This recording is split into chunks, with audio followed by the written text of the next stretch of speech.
Hello dears, मैं N K sir. आज मैं आप लोगों के लिए क्लास 8 का मैथमेटिक्स में बहुत ही इंपॉर्टेंट चैप्टर लेकर के आया हूं और अधिकतर लोगों को इस चैप्टर में बहुत ही ज़्यादा कन्फ्यूजन होता है। तो कन्फ्यूजन होने का एकमात्र रीज़न यही है कि यार वो डे टू डे लाइफ के एग्जाम्पल से उसको इंटर रिलेट नहीं कर पाया है। और ख़ास करके मैथमेटिक्स जो है ना, आप लोगों को तभी फील के साथ समझ में आएगा जब आप लोग उसको real life day to day life के एग्जाम्पल से आप लोग उसको इंटर रिलेट कर पाओगे। ठीक है, तो मैं आज डायरेक्ट एंड इन्वर्स वेरिएशन को बहुत ही बढ़िया एग्जाम्पल के साथ समझाने वाला हूं, जो डे टू डे लाइफ के एग्जाम्पल से, जो कि आप लोगों को बहुत ही बेहतरीन तरीके से समझ में आने वाला है। तो हमारे साथ है आयुष कुमार, मैं इसे पढ़ाने की कोशिश कर रहा हूँ। ठीक है, तो चलो हम लोग देखते हैं कि कितना समझ में आता है। चलो, बहुत ही बेहतरीन तरीके से समझ में आएगा। तो चैप्टर है हमारा डायरेक्ट एंड इन्वर्स वेरिएशन, है ना। क्या है अपना? Direct and inverse variation. सबसे पहली बात ये डायरेक्ट और इन्वर्स है क्या। चलो, मैं सबसे पहली बात तो आप लोग को एकदम फील दिलवाता हूँ इसमें। ठीक है, देखो फील आ जाएगा।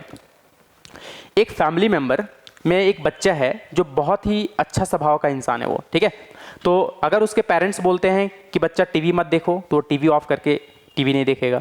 अगर बोलेगा बच्चा सो जाओ, तो वो सो जाता है। इसका मतलब है कि वो पेरेंट्स के बात को एकदम डायरेक्टली जो है इंटर रिलेट कर पा रहा है। अगर पेरेंट्स बोल रहे हैं हाँ इस काम को करो, तो वो हाँ करेगा। अगर नहीं करो तो वो नहीं करेगा। सिंपल सा बात है, मतलब वो डायरेक्टली रिश्ता है। समझ पा रहे हो कि नहीं? तो इसको हम लोग बोलते हैं डायरेक्ट वेरिएशन। ठीक है, ठीक उसी तरह से एक बच्चा जो है बहुत ही कुरफाती किस्म का है, मतलब वो हमेशा उल्टा काम करता है। उल्टा बोले तो पेरेंट्स बोलेंगे बच्चा दूध पी लो, नहीं नहीं पीना है, जिद करेगा। बच्चा टीवी मत देखो, तो टीवी ऑन करके ही बैठ जाएगा, है ना। बच्चा मोबाइल बंद कर दो, तो वो मोबाइल फ़ोन में रील्स देखना स्टार्ट कर देगा। ठीक है, अगर बोला जाएगा कि बच्चा रील्स देखो, तो रील्स ऑफ करके रख देगा वो। मतलब समझ लो उल्टा काम कर रहा है वो। तो इसको हम लोग बोलते हैं इनवर्स वेरिएशन। ठीक है, क्या बोलते हैं? Inverse variation. चलो हम लोग इसको अब मैथमेटिक्स के लैंग्वेज में समझने का कोशिश करते हैं। जैसे डायरेक्ट वेरिएशन होता क्या है। जैसे सपोज दैट कि आप लोग दुकान गए और दुकानदार से पूछे कि भैया एक टॉफ़ी का प्राइस क्या है, तो वो दुकानदार ने बताया कि एक टॉफ़ी का प्राइस 2 रुपये है। तो आप लोग यार बताओ, अगर आप लोग 4 टॉफ़ी खरीदोगे, एक टॉफ़ी का दाम कितना है? 2 रुपये। तो अगर 2 टॉफ़ी खरीदोगे तो 4 रुपये लगेगा, 3 टॉफ़ी खरीदोगे तो 6 रुपये लगेगा। इसका मतलब क्या समझ पा रहे हो कि अगर हम नंबर ऑफ टॉफ़ीज़ को इंक्रीज करेंगे तो प्राइस भी बढ़ेगा, और अगर नंबर ऑफ टॉफ़ीज़ को डिक्रीज करेंगे तो प्राइस भी डिक्रीज होगा। इसका मतलब ये डायरेक्टली इस चीज़ को फॉलो कर पा रहा है। इट मीन्स ये डायरेक्ट वेरिएशन का सवाल हुआ।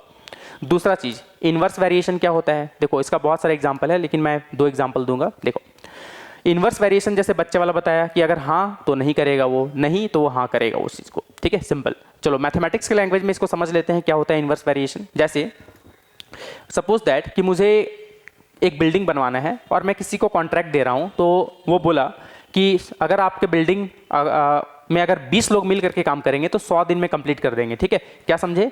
20 लोग मिल करके 100 दिन में कंप्लीट कर रहे हैं। तो अगर मैं बोलूँ नहीं वर्कर बढ़ा दीजिए, 20 से 40 कर दीजिए, ठीक है, तो क्या होगा बताओ? ज़्यादा दिन लगेगा क्या? नहीं। अगर मैं वर्कर्स बढ़ाऊंगा तो डेज कम हो जाएगा, मतलब जल्दी काम होगा। ठीक है, मतलब वर्कर्स बढ़ा रहा हूँ तो डेज कम हो जा रहा है, और अगर वर्कर्स डिक्रीज कर दे रहा हूँ तो डेज ज़्यादा हो जाएगा। सिंपल सा बात है यार, आप लोग थोड़ा फील करने का कोशिश करो कि अगर हम लोग किसी काम को करना चाहते हैं तो अगर हम ज़्यादा पर्सन से अगर काम करवाएंगे तो वो बहुत जल्दी काम हो जाएगा। ठीक है, मतलब पर्सन बढ़ा रहे हैं तो डेज कम हो जाएगा, और अगर कम पर्सन से काम करवा रहे हैं, ठीक है, तो वो डेज ज़्यादा लगेगा। सिंपल सा बात है। तो ये इन्वर्स वेरिएशन है। चलो दूसरा एग्जांपल देखो। सपोज मुझे मुंबई से दिल्ली जाना है, ठीक है, और अगर मैं स्पीड बढ़ाता हूँ पहले के कंपैरिजन में, तो बताओ ज़्यादा टाइम लगेगा या कम टाइम लगेगा पहुँचने में। तो आप लोग यार समझ सकते हो कि अगर मैं स्पीड बढ़ाऊंगा तो जल्दी पहुँचूंगा, स्पीड अगर बढ़ाऊंगा तो टाइम कम लगेगा, स्पीड अगर घटा दूंगा तो टाइम ज़्यादा लगेगा पहुँचने में। तो ये इन्वर्स वेरिएशन का क्वेश्चन हो गया। तो यार थोड़ा फील के साथ आप लोग समझने की कोशिश करो। देखो अब हम लोग बात करते हैं थोड़ा सा कि चलो व्हाइट बोर्ड पे आते हैं और एकदम फील के साथ आप लोगों को समझाने की कोशिश करता हूँ। ठीक है, चलो सबसे पहली बात तो मैं इसे रफ कर देता हूँ। देखो तो सबसे पहली बात मैं लिखना चाहता हूँ डायरेक्ट वेरिएशन। ठीक है, बोले ये डायरेक्ट वेरिएशन होता क्या है। देखो एकदम फील के साथ आप लोगों को समझ में आएगा, ये तो मेरा गारंटी है। देखो सबसे पहली बात, मैं डायरेक्ट वेरिएशन के लिए एक टेबल बनाऊंगा। बोले अच्छा टेबल, तो देखो एक टेबल बना रहा हूं मैं।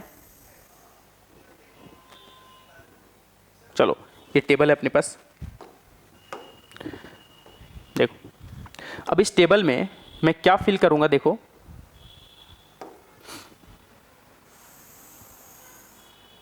ठीक है,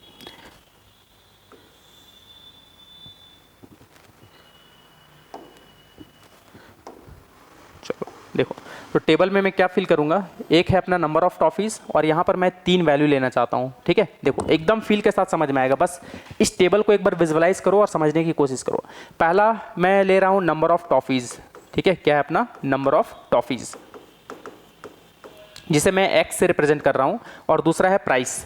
तो प्राइस को मैं वाई से रिप्रेजेंट कर रहा हूँ, किससे, वाई से। चलो एकदम आप लोगों को फील के साथ समझ में आएगा। देखो वही वाला एग्जांपल लेता हूँ, अगर आप लोग एक टॉफ़ी खरीदोगे तो 2 रुपये लगेगा, तो बताओ यार 2 टॉफ़ी खरीदने पे कितना लगेगा। आप लोग ऐसे समझ लो ना, अगर इतना भी मैथमेटिक्स अगर कमज़ोर है तो एक टॉफ़ी का दाम पहले ले लिया, पैकेट में रखा, 2 रुपये दिया, फिर एक टॉफ़ी उससे ले लिया, फिर पैकेट से 2 रुपये निकाल के दिया, तो टोटल कितना दिए, 4 रुपये। ठीक है, एकदम बेसिक तरीका है। ठीक है, 4। 3 टॉफ़ी का प्राइस कितना होगा जल्दी बताओ, 6 रुपये होगा। कितना, 6 रुपये। ये तो आप लोग समझ सकते हो। ठीक है, चलो अब देखो डायरेक्ट वेरिएशन में क्या होता है पता है, इसमें होता है x बाई वाई जो होता है ना वो कांस्टेंट होता है। बोले क्या कांस्टेंट मीन्स, मतलब कहीं से भी आप लोग x बाई वाई निकाल लो, हमेशा के लिए एक फिक्स वैल्यू देगा। अच्छा ऐसा बात है क्या, हाँ देखो आप चाहे तो ये x बाई वाई यहाँ से निकाल लो, या फिर यहाँ से निकाल लो, या फिर यहाँ से निकाल लो, हर जगह से सेम आएगा। देखो यहाँ से अगर मैं x बाई वाई निकालूंगा तो 1/2 आएगा। बोले यहाँ से निकालेंगे तो भी देखो 1/2 आएगा, 2/4 है। तो इसको जब सिंपलेस्ट फॉर्म करेंगे तो 2 1 is 2, 2 2 are 4, तो आंसर देखो 1/2 ही आ रहा है। अगर मैं यहाँ से निकालूंगा तो ये भी देखो 3/6 है, तो इसको भी सिंपलेस्ट फॉर्म करूंगा तो 3 1 is 3, 3 2 are 6, तो आ गया आंसर देख लो 1/2। बोले हाँ यार ये तो बहुत ही बढ़िया से फील आया कि x बाई वाई यहाँ से क्या होता है, कांस्टेंट होता है। ठीक है, तो इसी चीज़ का हम लोग पता है फ़ायदा उठाएंगे। बोले अच्छा क्या फ़ायदा उठाएंगे क्वेश्चन में, बोले अच्छा बताओ क्या फ़ायदा उठाने वाले हैं यहाँ से।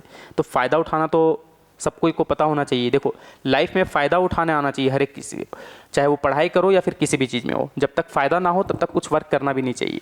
ठीक है, चलो देखो तो सिंपल सा बात है, x बाई वाई यहाँ पर क्या होता है, कांस्टेंट होता है। कल के दिन पता है आपको सवाल कैसा पूछा जाएगा, सवाल सिंपली ये पूछा जाएगा आपको, देख लो। हाँ सवाल आपको ये पूछा जाएगा कि यहाँ पर बताओ a का वैल्यू है, यहाँ a है और यहाँ b है। ठीक है, a और b का वैल्यू फाइंड आउट करो। अगर ये डायरेक्ट वेरिएशन का सवाल है तो, अगर वर्ड प्रॉब्लम में है तो सिंपली यार आप लोग समझ सकते हो, सिंपली एक क्वांटिटी को बढ़ा लेना, देख लेना उसके वजह से दूसरा वाला बढ़ रहा है या घट रहा है। अगर बढ़ रहा है तो डायरेक्ट का सवाल है, और अगर घट रहा है तो इनवर्स का सवाल है। देखो तो अभी मैं यहाँ से क्या रफ किया था, a का वैल्यू था 4 और b का वैल्यू कितना था 6। अब देखो यही वैल्यू आएगा। ठीक है, अब देखो इस चीज़ को थोड़ा फील के साथ समझना। देखो हम लोग क्या करेंगे, मुझे पता है कि x बाई वाई जो होता है वो कांस्टेंट होता है, चाहे आप x बाई वाई यहाँ से निकालो या फिर यहाँ से निकालो, दोनों का वैल्यू क्या होगा, सेम होगा। ठीक है, तो चलो इसी का फायदा उठाएंगे। देख लो 1/2 को इक्वेट कर देंगे 2/a से। अब यहाँ से क्रॉस मल्टीप्लाई कर लो, 1 इंटू ए हो जाएगा, 2 2 जार 4 हो गया। तो देख लो a का वैल्यू कितना आ गया, 4 आ गया। तो यहाँ से देखो 4 ही तो रफ किया था। बोले हाँ यार बिल्कुल सही।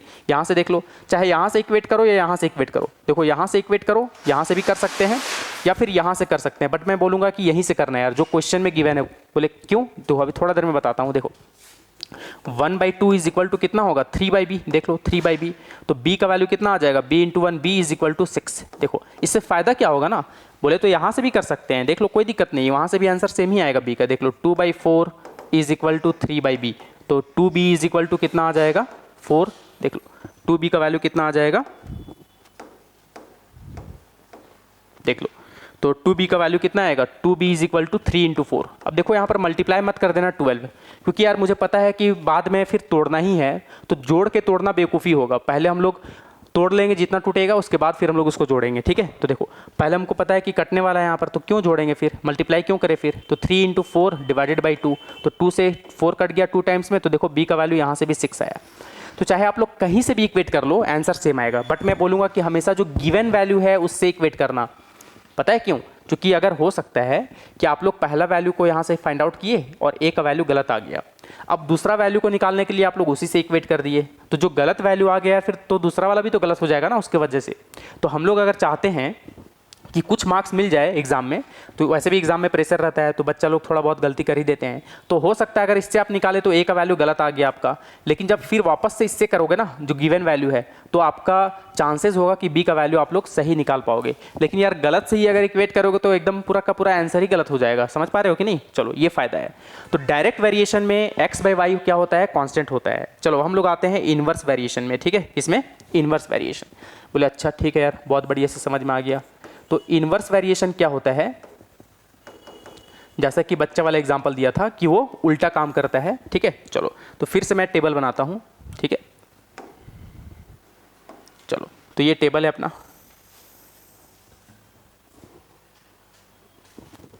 देखो तो टेबल ये रहा इन्वर्स, ठीक है। चलो इस टेबल को हम लोग थोड़ा फिल करते हैं और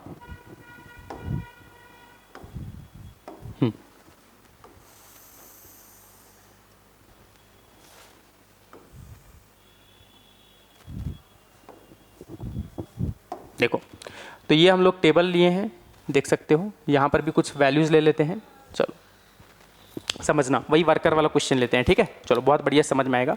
हम लोग यहाँ पर ले रहे हैं नंबर ऑफ़ वर्कर्स, ठीक है, नंबर ऑफ़ वर्कर्स, जिसको हम लोग एक्स से रिप्रेजेंट कर रहे हैं, और यहाँ पर डेज ले रहे हैं ना, डेज, जो कि इसको हम लोग वाई से रिप्रेजेंट कर रहे हैं। सपोज दैट मुझे बोला गया कि 20 वर्कर मिल करके, ठीक है, 20 वर्कर मिल करके 100 दिन में काम कंप्लीट कर रहे हैं, ठीक है, 100 डेज में कंप्लीट कर रहे हैं।